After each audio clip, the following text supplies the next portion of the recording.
Bonjour, je m'appelle Elisa, j'ai 8 ans et je fais ce podcast pour savoir si vous vous sentez libre ou enfermé pendant le confinement dans votre home sweet home.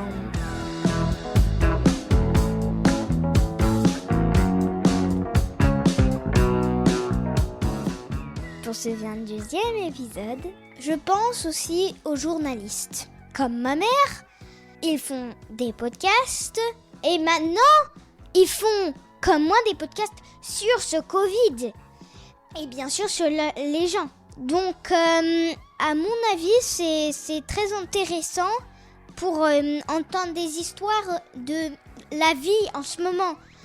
Alors, on va demander à notre super journaliste Lorraine de nous raconter ses histoires.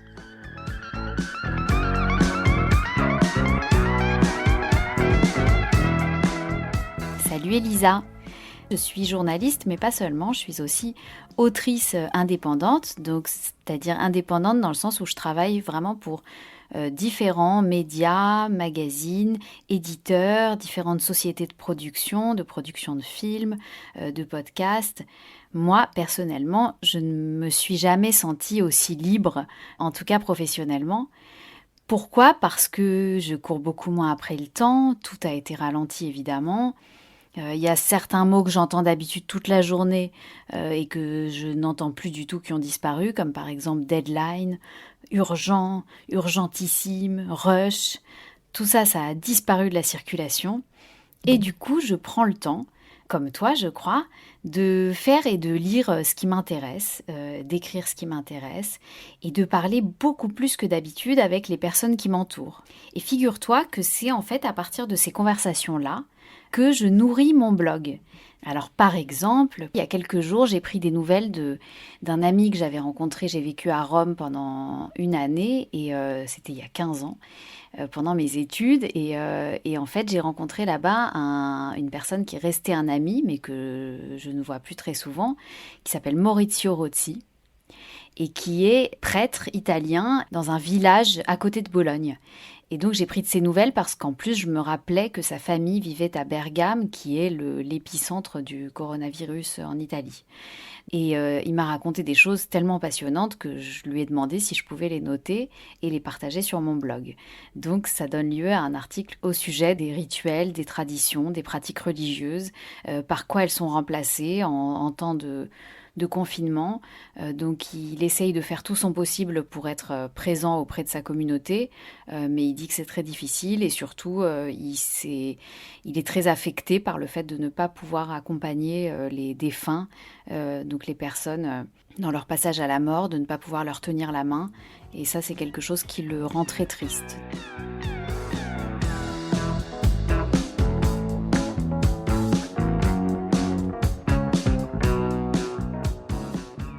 J'ai pris aussi des nouvelles de mes amis qui sont médecins, des médecins réanimateurs.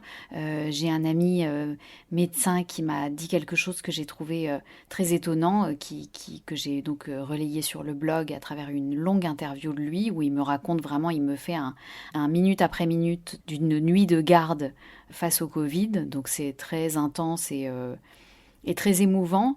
Et je spoil la fin de l'article aussi pour vous donner envie de le découvrir, parce que c'est vraiment, en plus il est aussi écrivain, donc c'est très très bien écrit.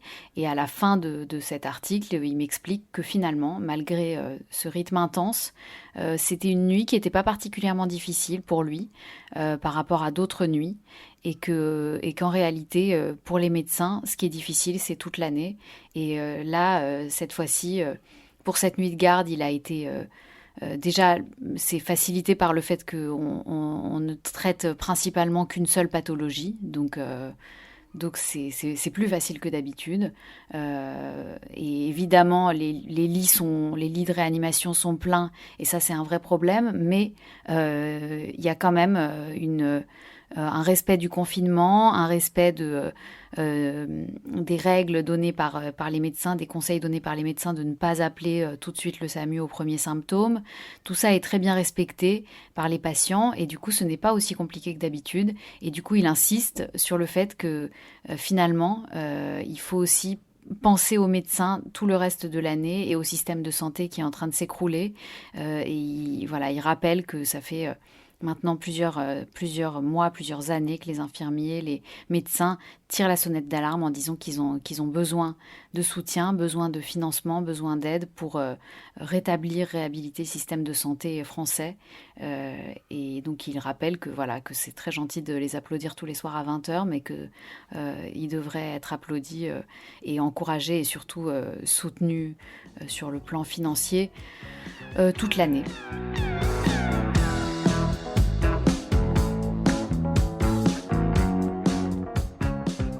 Dernier exemple que j'ai envie de donner et qui sera publié très bientôt, désolée, mais c'est vrai que c'est tellement passionnant et je suis très émue d'avoir des témoignages aussi beaux.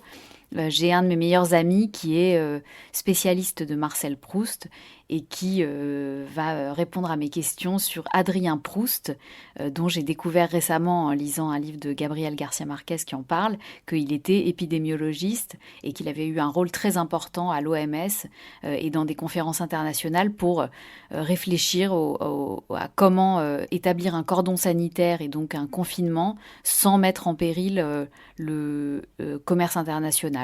Donc il a pensé de ces questions-là. J'aimerais savoir qu'est-ce qu'il nous répondrait aujourd'hui sur cette question du monde d'après-confinement. Et c'est pas inintéressant aussi de se dire de façon anecdotique que Marcel Proust est resté toute sa vie confiné. Donc je sais que j'ai une chance folle d'être entourée de personnes passionnantes et j'ai très envie de partager ça avec d'autres parce qu'ils m'apprennent énormément de choses sur ce qu'on vit en ce moment.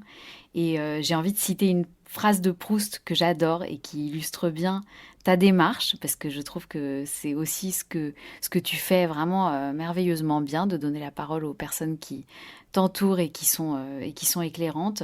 La phrase de Proust, elle dit « Chacun de nous a charge des âmes qu'il aime, charge de les faire connaître et aimer ».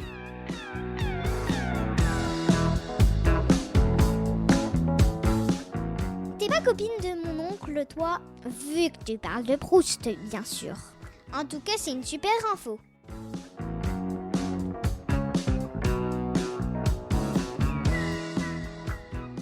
Bien sûr, envoyez-nous vos témoignages en vous enregistrant sur votre dictaphone et vous l'envoyez à marjorie.murphy@yahoo.fr marjorie.murphy@yahoo.fr.